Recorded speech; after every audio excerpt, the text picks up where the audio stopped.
Cordial y afectuoso saludo a quienes se conectan con la señal de televisión de CTV Barranquilla y su programa El Termómetro. Como siempre, es un verdadero placer estar con ustedes para analizar los grandes temas de la actualidad informativa local, regional, nacional e internacional. Muchos temas han movido la agenda en estos días. Un conflicto permanente entre los órganos de control y el Ejecutivo parece imprimirle una dinámica de choque de trenes a la democracia colombiana. Una democracia que en el pasado ha tenido antecedentes bastante fuertes de cómo quienes dirigen las instituciones siempre están enfrentados por elementos partidarios, partidistas, ideológicos, inclusive por egos, militancias y también por múltiples subjetividades. Al margen de todo esto, cada una de las instituciones y de quienes están al frente muestran evidencias, pruebas, declaraciones y, por supuesto, alimentan un debate que en la opinión pública habitualmente pareciera no tener solución. Dicho esto, de forma general, hay que analizar el tema específico a propósito de la suspensión del señor canciller de la República, quien a través de la Procuraduría ha recibido una sanción por un problema en la contratación con los pasaportes. Este elemento de contratación generó un conflicto entre la Procuraduría y la Presidencia de la República, porque en términos del presidente hay una persecución y se ha pasado de un golpe blando a una forma de impedir el ejercicio del gobierno en palabras del presidente de la República, Gustavo Petro Urrego. Y, por supuesto, la discusión permanente con el señor fiscal general de la Nación, que ha tenido otros episodios, también ha llamado a un lenguaje retador entre las instituciones. ¿Está en riesgo la democracia en Colombia? ¿Es esto normal en la actividad política, sobre todo cuando a estos cargos se llega generalmente por filiaciones, cercanías y no por concurso de méritos, como algunos críticos señalan? Para analizar la actualidad informativa, política nacional e internacional, hoy tenemos un invitado de lujo. Está con nosotros el doctor José Obdulio Gaviria. José Obdulio Gaviria es abogado con una amplísima trayectoria, ex senador de la República y una de las voces más autorizadas de la oposición en Colombia. Doctor José Obdulio Gaviria, bienvenido al Termómetro y muchas gracias por estar con nosotros en CTV Barranquilla. Julio César, muchísimas gracias por la invitación, encantado de poder acompañarte. Muchísimas gracias a usted por la gentileza y la generosidad con nuestros televidentes. Entremos en materia. ¿Cómo está el panorama político? ¿Cómo inició este 2024? ¿Con la misma dinámica de incertidumbre para quienes se oponen al gobierno y de expectativa para quienes acompañan el proyecto político de Gustavo Petro Urrego? En su perspectiva, ¿cómo está la agenda política nacional? El Partido Pacto Histórico y el propio candidato y luego presidente Petro no están dando la medida como personas que pasaron el lindero de entre la candidatura permanente, la lucha, el activismo y la presidencia de la República y por lo tanto el gobierno. El gobierno es un gobierno desarticulado, es un gobierno sin norte, es un gobierno además que no es capaz de controlar el entorno de una administración institucional. Quisiera actuar de una manera completamente arbitraria, sin pesos ni contrapesos, y por lo tanto es un gobierno sin perspectiva. Yo creo que es un gobierno sin norte que va a estar allí de todas maneras hasta el 26, hasta el año 26, pero los daños en cuanto a planeación, en cuanto a crecimiento, desarrollo y en cuanto a solución de los problemas, inclusive creación de infraestructura, de desarrollo de la logística, de, de la industria y del comercio, etcétera, va a tener efectos nocivos. Yo creo que en el 26, en agosto, la tarea inicial del gobierno que suceda al presente va a ser recoger vidrios, va a ser lograr tapar daños o, diéramos, hacer reparaciones urgentes a los daños institucionales y a los daños materiales que va a producir este gobierno. Por ejemplo, en infraestructura no vamos a tener ningún desarrollo, incluso la posibilidad de que muchas obras se suspendan, no puedan desarrollarse, no vayan a terminar su ciclo. Estamos viéndolo, por ejemplo, en el caso de Antioquia, con las obras 4G y mucha inversión que estaba proyectada para el país, tanto nacional como internacional, seguramente va a tener un bache grande que habrá que superar luego de que termine la horrible noche del gobierno del presidente Petro. Esta desarticulación parece que tiene en este momento también al país en vilo, no solamente desde la configuración del gabinete, sino en la elección del nuevo fiscal general. El presidente ha enviado una terna a la Corte Suprema para que proceda a designar a una de las tres mujeres. Por primera vez, esto hay que decirlo, la terna está integrada o conformada por tres mujeres que tienen experiencia en el área de derecho penal, algunas con cargos importantes en la Fiscalía General de la Nación, pero no ha dejado de sorprender que la Corte Suprema de Justicia todavía no ha procedido a designar una nueva fiscal en este caso. Doctor José Tulio Gaviria, ¿a qué se debe esa prórroga, aplazamiento permanente y la no designación de un fiscal? ¿Es parte de lo que estamos viendo en el Ejecutivo traducido en el principal ente investigador de Colombia? Primero comencemos con el gabinete y su inestabilidad y luego seguimos entonces con las relaciones Cortes y el Ejecutivo y la específica función de elección del fiscal general.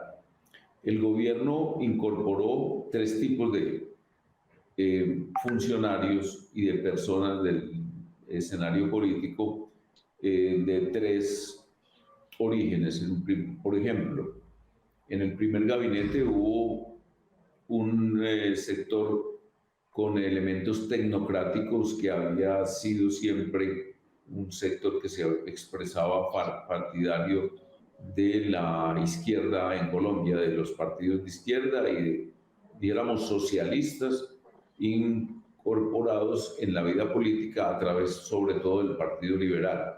Y entonces hubo ministro de Hacienda, ministro de Agricultura o ministra de Agricultura, ministro de Educación y director de Planeación, entre los que yo recuerdo inmediatamente.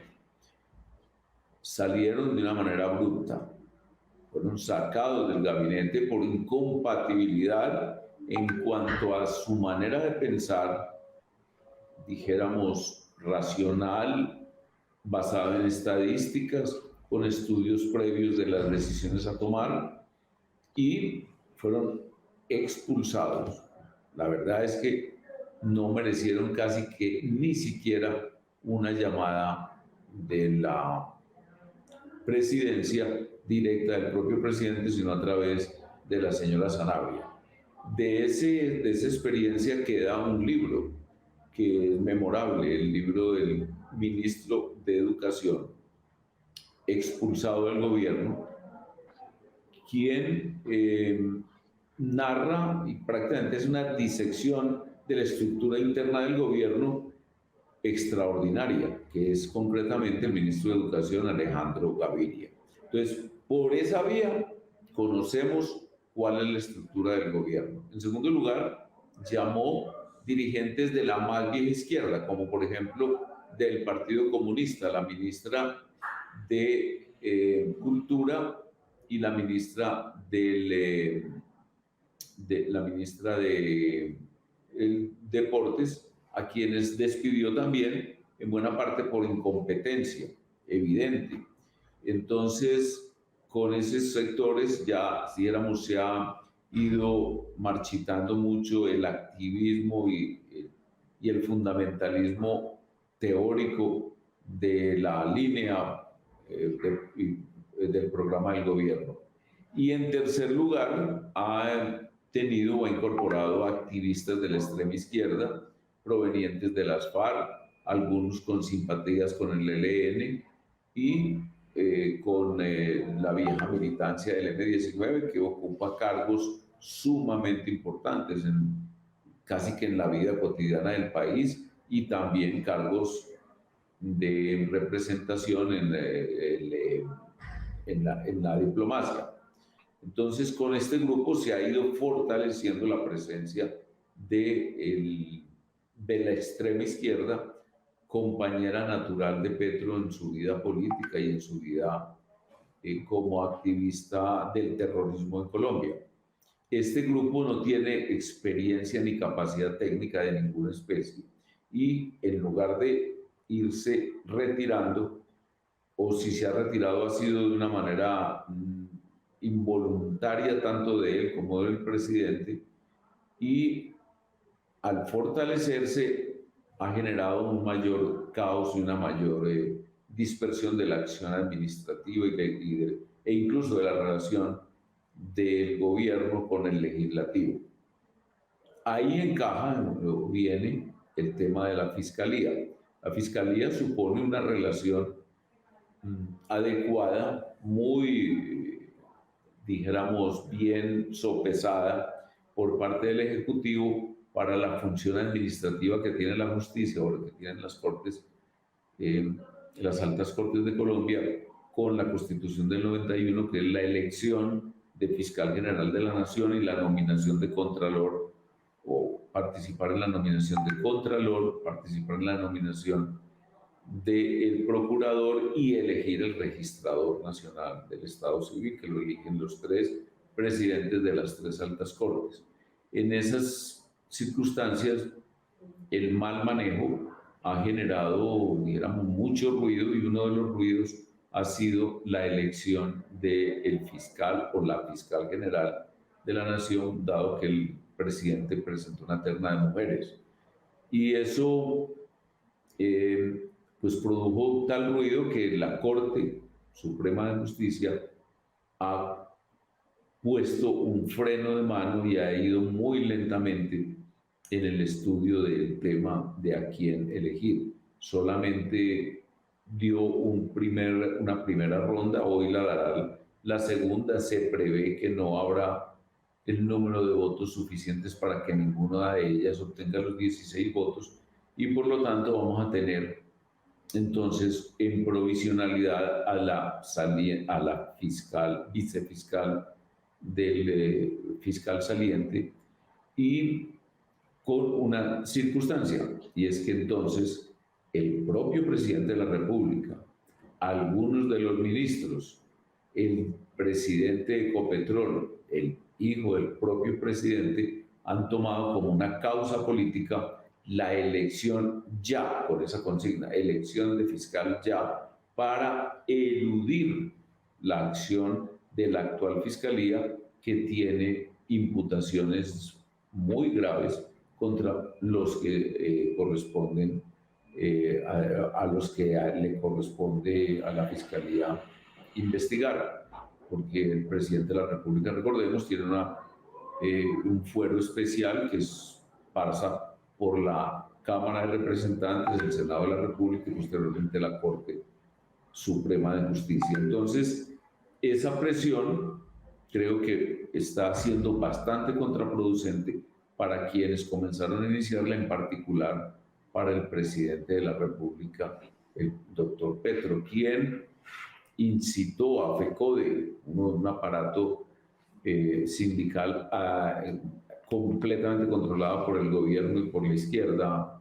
militante, y convocó a los estudiantes del SENA, a los profesores del SENA, a manifestaciones hoy que desembocarán en la Corte Suprema de Justicia, pero que ya por la reacción misma de la justicia, de los medios de comunicación y de la opinión pública, suspendió la llegada hasta la Corte Suprema de Justicia y van a llegar solamente hasta el búnker de la Fiscalía a hacer su presión política.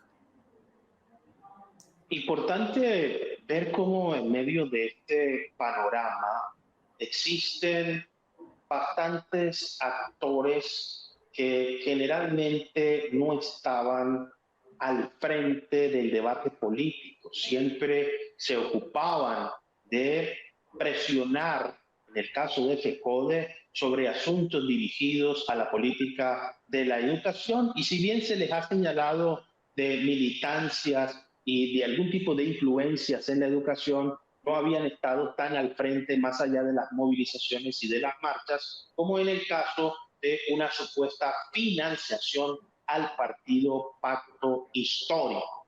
Bajo este contexto, el presidente de la República ha dicho que en la antigüedad o en el pasado no se le había dado el mismo tratamiento a situaciones semejantes de otros actores políticos. El financiamiento de las campañas es un tema que en la teoría política ha suscitado una amplísima discusión. ¿Debe ser el Estado quien patrocine el ejercicio de la política en aras de garantizar las libertades y la democracia? ¿O debe permitirse el financiamiento de fondos privados y de particulares bajo unos topes y bajo unos tema que a nivel global no deja de discutir? Y aquí viene la pregunta, doctor José Tulio Gaviria. ¿Hasta qué punto ese tratamiento diferenciado que señala el presidente es correcto, es una forma de defenderse frente a los ataques, o por el contrario la justicia está actuando conforme a derecho? Pues es que toda la prueba de las investigaciones que está adelantando la justicia la ha aportado es gente del propio partido Pacto Histórico, por ejemplo, Nicolás Petro, o grabaciones a miembros del Pacto Histórico, como por ejemplo el señor Benedetti, más aún grabaciones que él hizo y que envió a la señora Sarabia y luego se las envió a la revista Semana. En el caso, por ejemplo, de la Procuraduría, quien protestó por tanto como la primera forma como actuó el canciller de la República y luego en la manera abrupta como suspendió el proceso de licitación, fue nada menos que la directora de la oficina o de la Agencia de Defensa del Estado, la doctora Zamora.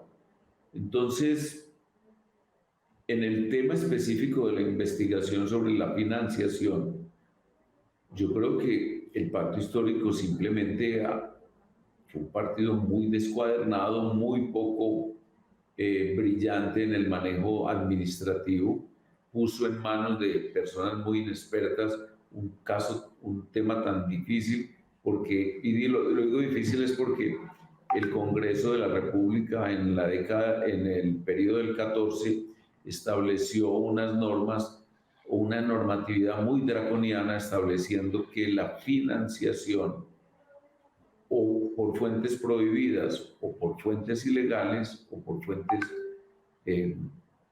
criminales, como por ejemplo la financiación por el narcotráfico, por ejemplo, como un caso, se convertía en una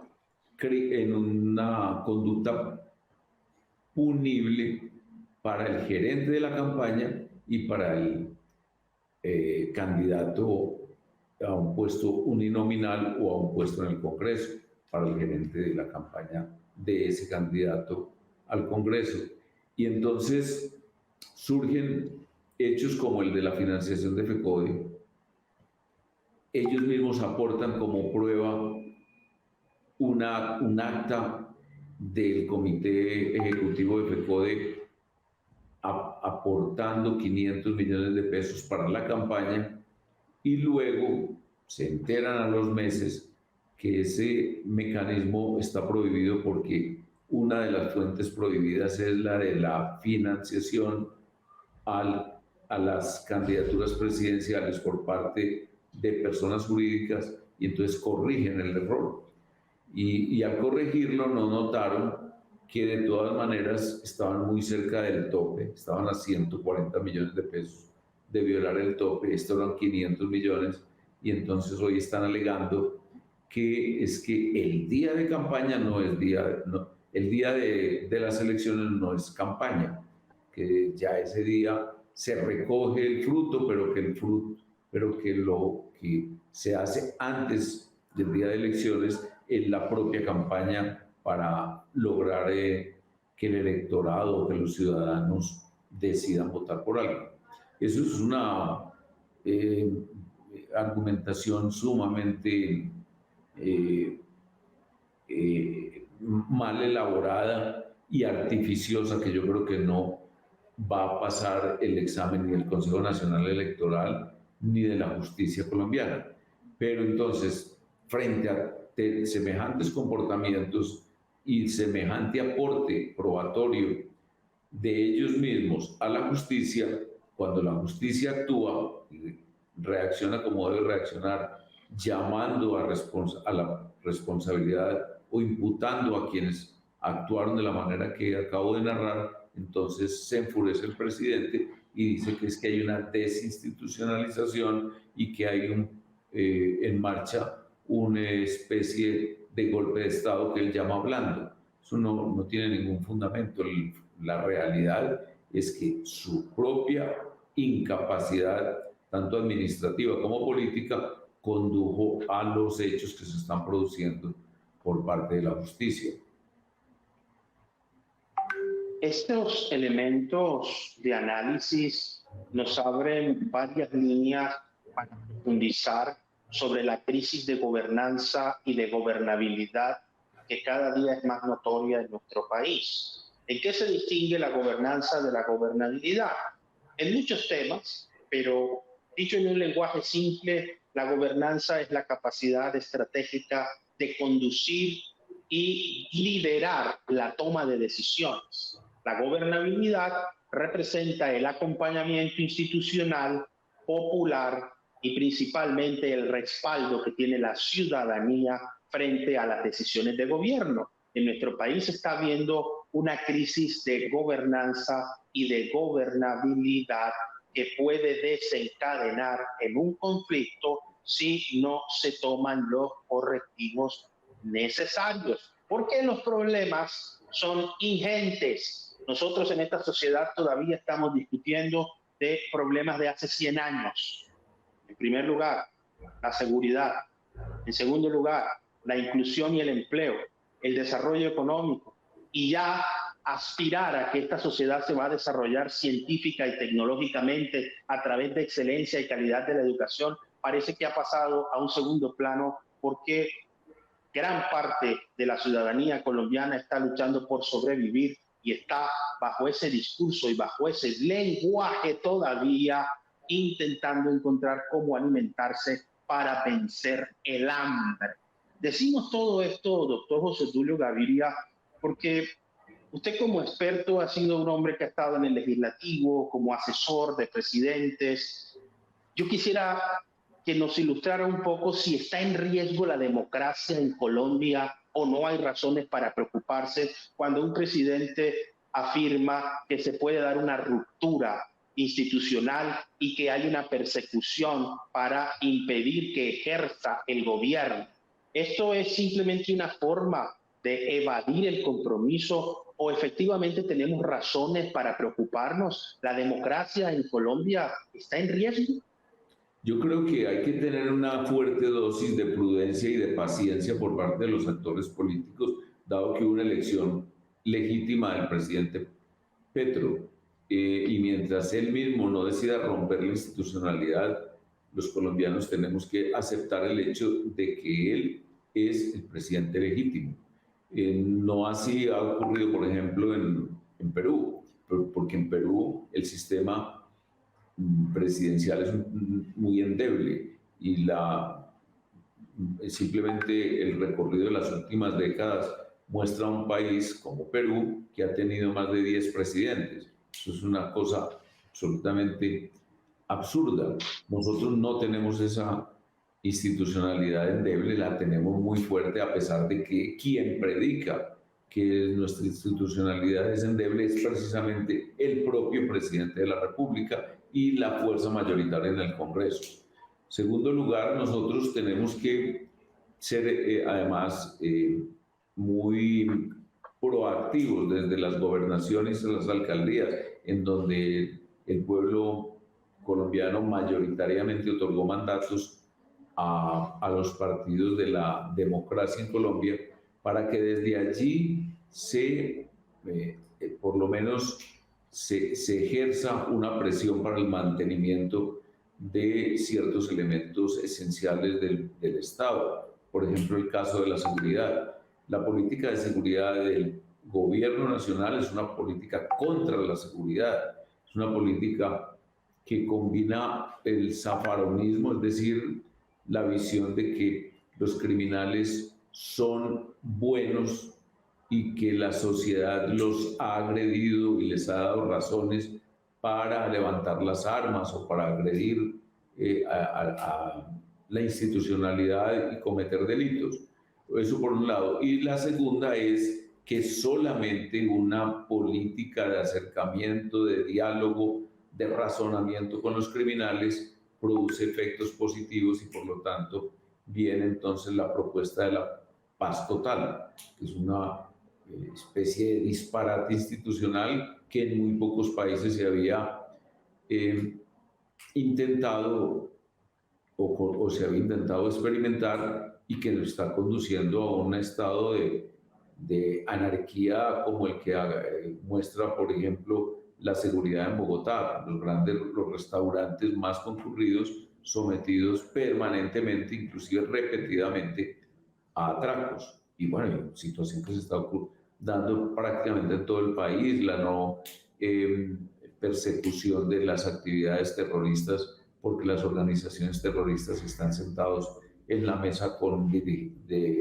delegados del gobierno. Y en segundo lugar, la economía va a tener dijéramos, unos perjuicios estructurales muy graves, dado que el gobierno es un gobierno socialista, es un gobierno que cree en el colectivismo, es un gobierno que cree que el Estado en sí mismo es la fuente de la riqueza y que es función del Estado repartir esa riqueza dada, ya que es como una especie de torta en donde ha habido un mal e injusto reparto, pero que basta que haya una política de justicia y entonces correrá la miel y habrá maná para todos los ciudadanos, cosa que es absolutamente absurda. La única manera de que haya riqueza es con crecimiento económico, y el crecimiento económico, al generar riqueza, genera bienestar, y por lo tanto no es el Estado quien va a generar el bienestar, ni lo va a repartir siquiera, sino que muchas veces su papel es de torpedear y dificultar el desarrollo del bienestar. Entonces, en esas circunstancias, las expectativas tanto de seguridad como de crecimiento económico son muy bajas, son prácticamente nulas. Expectativas que ponen entonces a los ciudadanos en medio de la incertidumbre y la preocupación. El tema económico lo vamos a abordar un poco más adelante, pero para ir terminando con estos elementos políticos específicamente, hay mucho que decir sobre el rol de la oposición.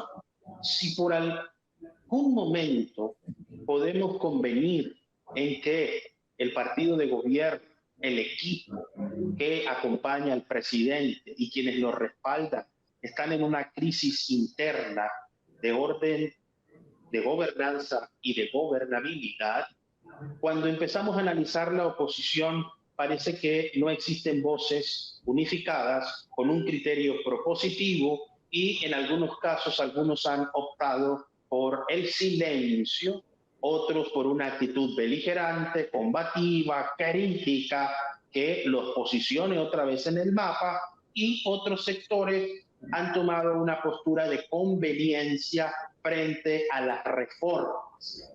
Bajo su perspectiva, doctor José Tulio Gaviria, ¿cómo está la oposición? Porque pareciera que si en el gobierno hay una sequía, por acá en la oposición parece que tampoco llueve. Sí, la verdad es que el problema es muy estructural, el problema es de una dimensión enorme y es además continental. Toda la situación que hoy viven los países de América Latina en buena parte es producto de un concierto político que es el del Foro de Sao Paulo. Todos los partidos comunistas de América Latina decidieron en el año 91 unirse en ese escenario y trazar una política de socialismo para América Latina que llamaron en Venezuela socialismo del siglo XXI y luego lo lograron implantar en Argentina, hoy está en Chile gobernando, no implantándose propiamente, porque la sociedad chilena tiene la misma capacidad de resistencia en el tema económico de la colombiana, pero estuvo en Ecuador, estuvo gobernando en Bolivia, está gobernando en Bolivia, etc. Entonces, en ese escenario, la respuesta también debiera ser una respuesta primero latinoamericana y en segundo lugar una respuesta profunda. Por ejemplo, en Argentina se está dando una respuesta profunda. Es un cuestionamiento a todo el esqueleto político del socialismo del siglo XXI. Una respuesta en todos los niveles, incluyendo la guerra cultural. Y en segundo lugar, en Chile se está creando también una corriente muy fuerte que ha logrado neutralizar todos los intentos de una constitución chavista, que fue la que redactó la primera constituyente en el año 21 y 22 en Chile. La votó negativamente el pueblo, luego llamó a otra constituyente, la mayoría o sea, la composición de la constituyente o del consejo constituyente creado el año pasado en Chile la ganó la derecha y hoy está nuevamente rechazado el intento de una transformación radical constitucional de Chile. Por otra parte, hay casi que una disolución del Estado en Venezuela, que es el núcleo principal del Foro de Sao Paulo. Eran Cuba, Venezuela y Brasil. Y por lo tanto, esa disolución del principal apoyo económico y logístico del foro, que es Venezuela, hace que también los Estados Unidos estén interviniendo con mucha energía, tratando de imponer una línea de salida democrática que, si ocurre, tendría un efecto sumamente positivo en la política colombiana. En ese escenario es donde tendremos que ver cómo actúan los partidos, que hoy, he de reconocerlo, están sin norte.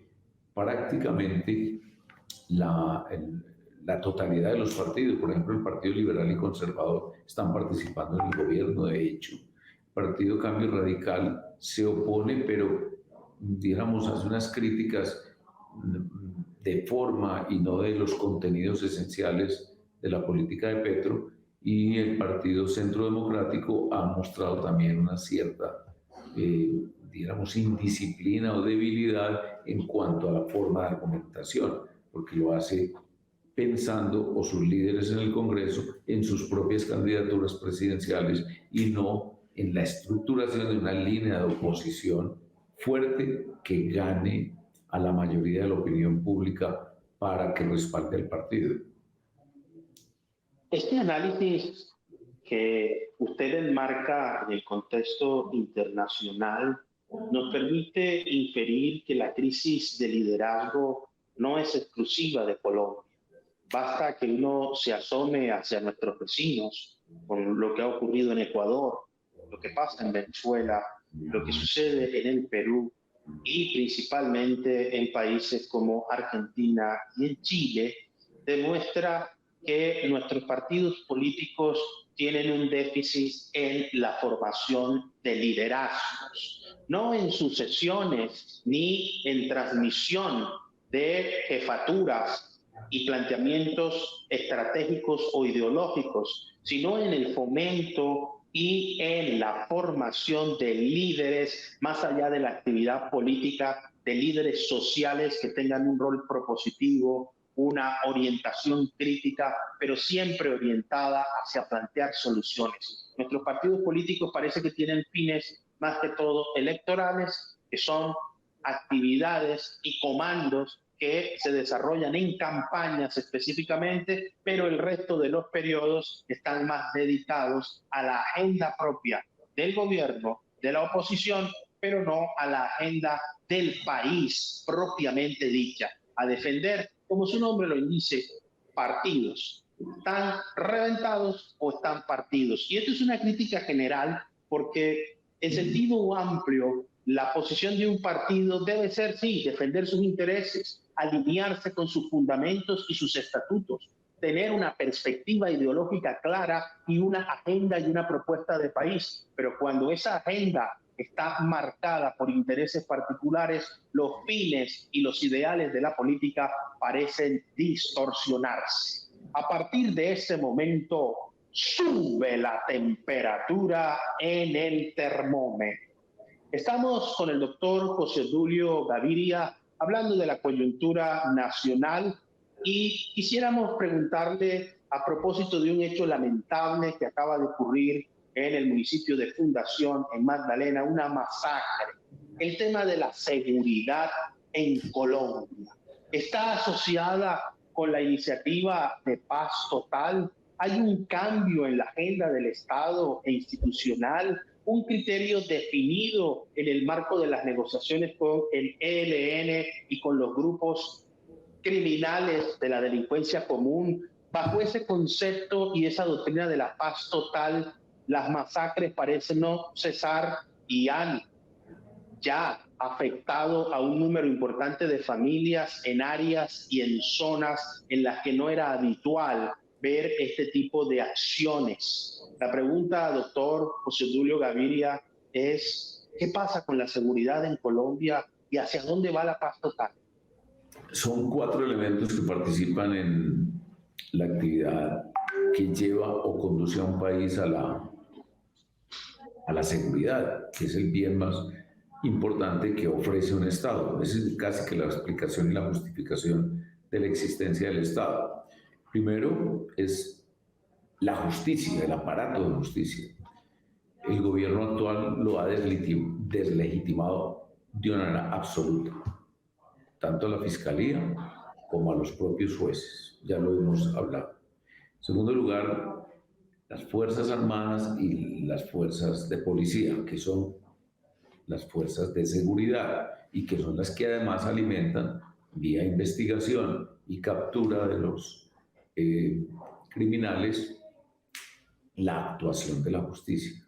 En tercer lugar, la comunidad misma, y la comunidad ha sido separada por un condicionamiento desde que solamente el Ejecutivo puede intervenir en la cooperación o colaboración con la fuerza pública y en la conducción misma de la fuerza pública. Por ejemplo, los alcaldes y gobernadores están completamente deslegitimados hoy para la cooperación ciudadana, coordinar la cooperación ciudadana y la propia administración del municipio del gobierno con las Fuerzas Armadas y de Policía. Y por lo tanto, el cuarto elemento, que es el Ejecutivo, que es un instrumento del Estado que está conduciendo en sentido contrario al interés general en el tema de la justicia y de la seguridad al país. Entonces, eso se llama en ciencia política Estado fallido. Nosotros, en el tema de seguridad, estamos actuando como un Estado fallido y eso va a tener unos efectos de desastre. No solamente lo que acaba de ocurrir en Fundación, que está ocurriendo prácticamente en todos los departamentos y todas las regiones del país, sino también en lo que es, digamos, las normas elementales de convivencia que se rompen en Venezuela, que es, digamos, el escenario más crítico del ejercicio de la función estatal de la seguridad. Hoy hay un paraestado que funciona desde las cárceles, concretamente desde o con el nombre de el Tren de Aragua, y el llamado líder del Tren de Aragua, el Niño Guerrero, es un individuo que no solamente manda en las cárceles y da órdenes para que se actúe de una manera u otra en todas las regiones de Venezuela, sino que también tiene línea directa con el gobierno a través de la ministra de Prisiones, Iris Varela. Y además, como Venezuela ha generado un movimiento terrible de diáspora de la población, ese Tren de Aragua coordina hoy acciones criminales en 7 países, óigase bien: Venezuela, Colombia, Ecuador, Perú, Chile, donde se ha concentrado mucho del accionar del Tren de Aragua, Argentina y el sur de Brasil. Y 2 ciudades importantes de Estados Unidos han detectado la presencia formal del Tren de Aragua, actuando y dirigiendo la actividad criminal. El único país que logró neutralizar el Tren de Aragua fue El Salvador, que era el país donde más fortaleza tenía el Tren de Aragua luego de Venezuela, porque el presidente Bukele actuó de una manera directa, fue al epicentro y logró derrotar ese núcleo y ponerlo a buen recaudo en la prisión, en la mega prisión, en donde tiene al terrorismo y a las bandas de los maras y del Tren de Aragua hoy presos. Un escenario en materia de seguridad que ha demostrado también en los Estados Unidos que ya el Tren de Aragua ha cruzado la frontera con México y parece ser una organización delincuencial de carácter ya no solo internacional, sino hemisférico.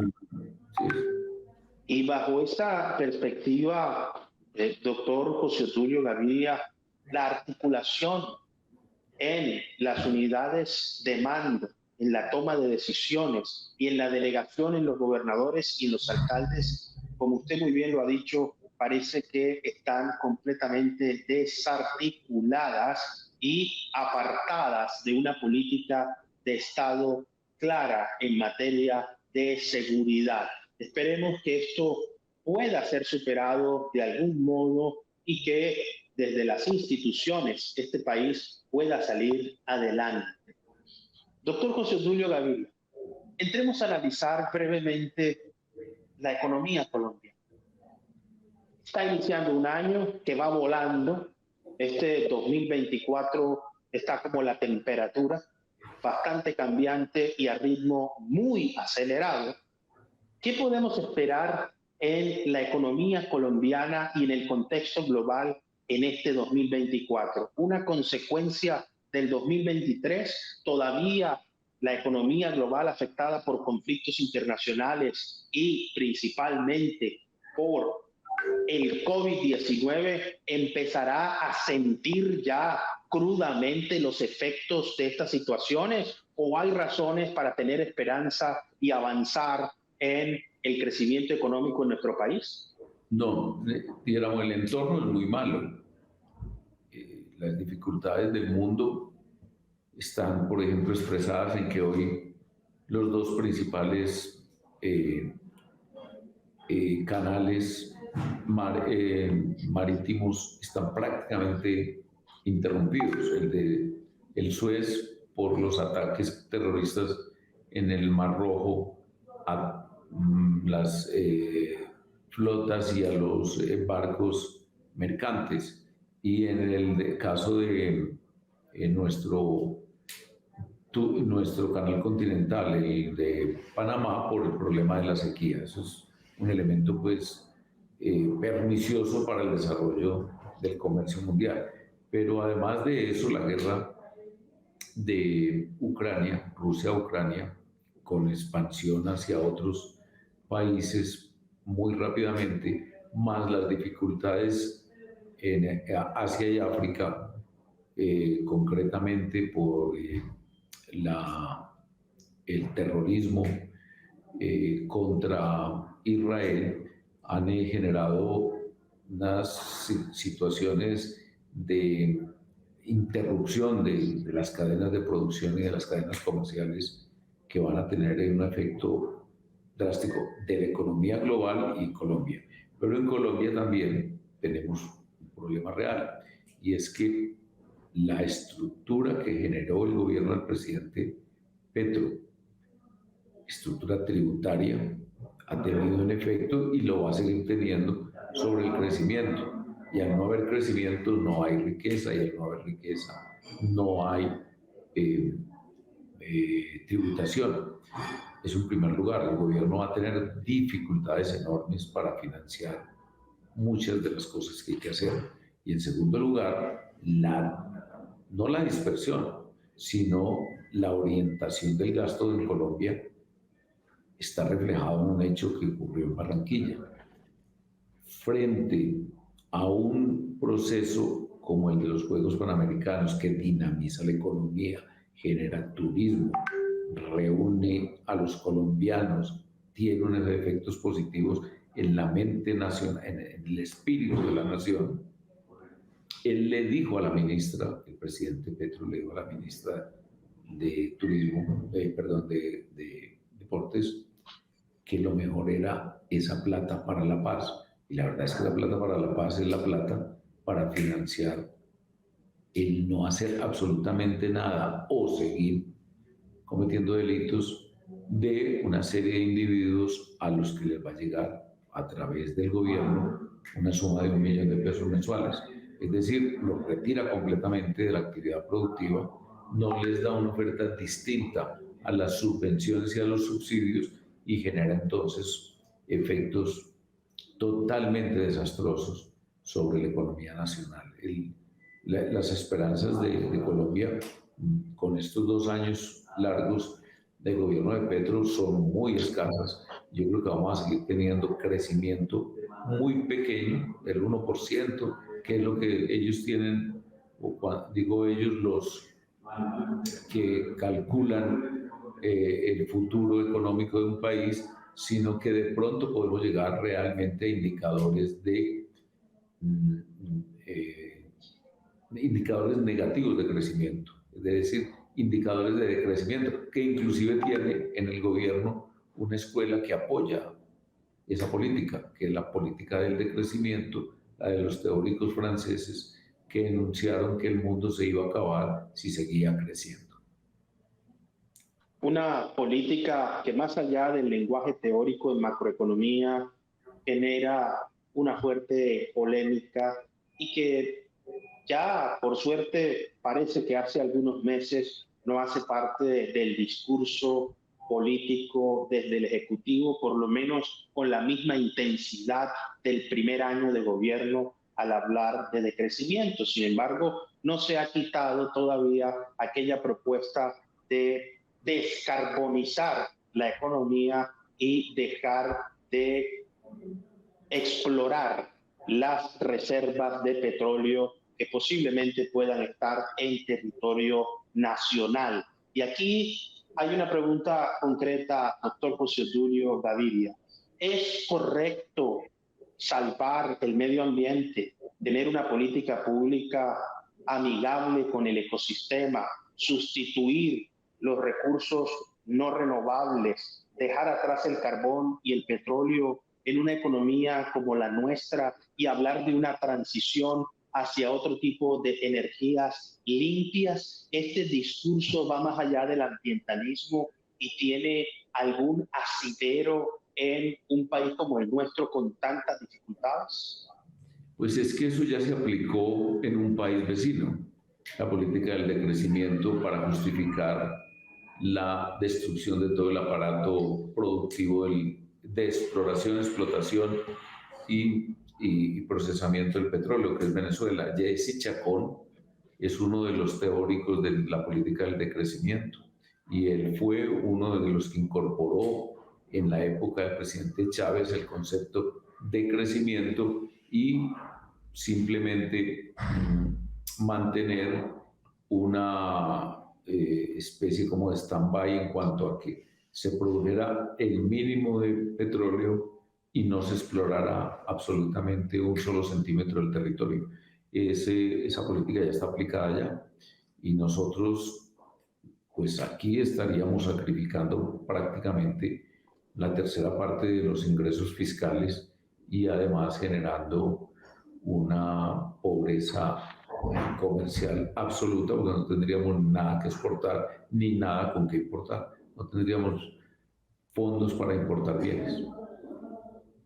No tendríamos fondos. A partir de este momento sube la temperatura todavía más en el termómetro. Recientemente el presidente de Argentina, Javier Milei, llamó comunista, exguerrillero que está hundiendo a Colombia al presidente de nuestro país, Gustavo Petro Urrego, y el presidente ha llamado a consultas al embajador en Buenos Aires. Esa diplomacia de micrófono de ambos sectores que demuestra una ya más allá de lo ideológico, pareciera personalizada, de atacar a la integridad desde ambos bandos, parece que es un estilo nuevo en política. Quisiera preguntarle, doctor José Tulio Gaviria, ¿cómo manejar una crisis cuando los canales diplomáticos ya se reducen es al Twitter y a las entrevistas? Sí, Julio César, la verdad es que en el Twitter, el día de la elección del presidente Milei, el presidente Petro lo comparó a Milei con Hitler, nada menos. Que eso es no solamente un insulto genérico, sino en específico a Milei es un insulto muy personal, inaceptable, dado que Milei ha anunciado que una vez termine su gobierno de 4 u 8 años, como él lo ha proyectado, estaría dedicado al estudio de la Biblia y de la Biblia en una universidad en Israel. Es decir, decirle Hitler, es decir, mencionar el peor enemigo del pueblo judío, cuya religión él va a obtener o va a aceptar como su religión. Eso en primer lugar. En segundo lugar, Milei ha estudiado muy bien la economía colombiana. Milei fue el economista jefe de uno de los principales grupos económicos argentinos con intereses en América Latina. Y al estudiar bien la economía colombiana, estudió también la política colombiana y conoce muy bien los orígenes políticos de Petro y la composición del pacto histórico, que tiene 7 partidos marxistas. Partidos o partiditos o pequeñas agrupaciones. Por lo tanto, sabe muy bien de qué está hablando. De manera que le respondió su agresión y además le recordó cuál es la realidad. Y la realidad es que en ningún país que ha adoptado el socialismo y en su versión marxista más extrema, como es el caso de Petro, por lo menos en su prédica, o Venezuela, o el Foro de Sao Paulo, ha logrado crecimiento y ha logrado riqueza. Y por lo tanto, él Milei asocia a Petro con el socialismo, con el comunismo y con la pobreza. Bueno. Muchísimas gracias, doctor José Tulio Gaviria, por estar con nosotros en el termómetro por CTV Barranquilla. Ha sido un verdadero placer, Julio César, y un gran saludo a todos tus televidentes. Muchísimas gracias. Lo hemos visto. El panorama político nacional está bastante convulsionado. Por un lado, el señor canciller de la República acaba de acatar la medida impuesta por la Procuraduría General de la Nación y ha dicho que acata la medida para que pueda surtir los efectos de esta suspensión.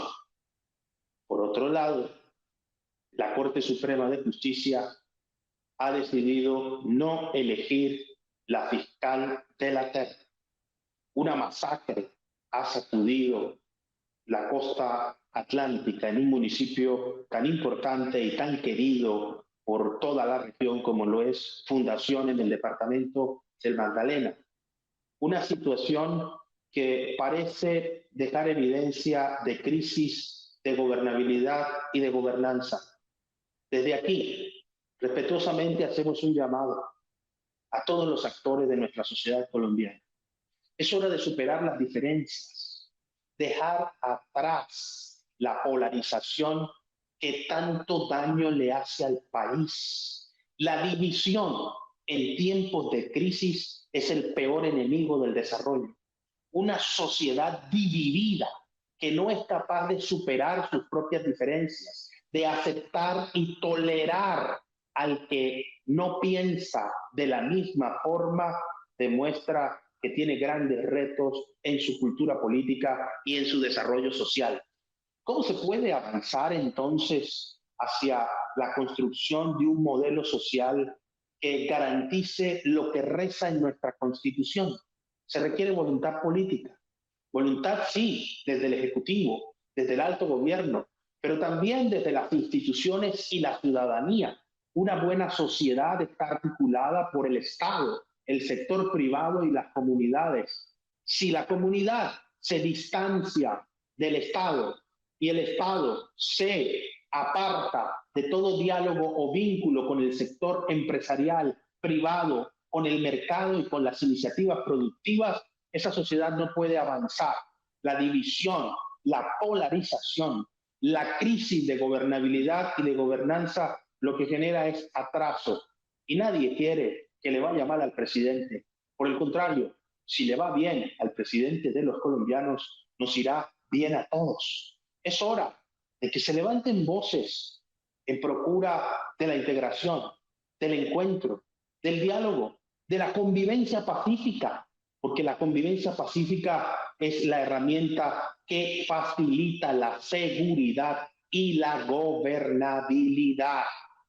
Hay que construir una nueva conciencia social, avanzar hacia una propuesta de país en la que todos podamos construir, participar, pertenecer y principalmente incluir a aquellos sectores que han estado marginados por fuera de toda manera de decisión.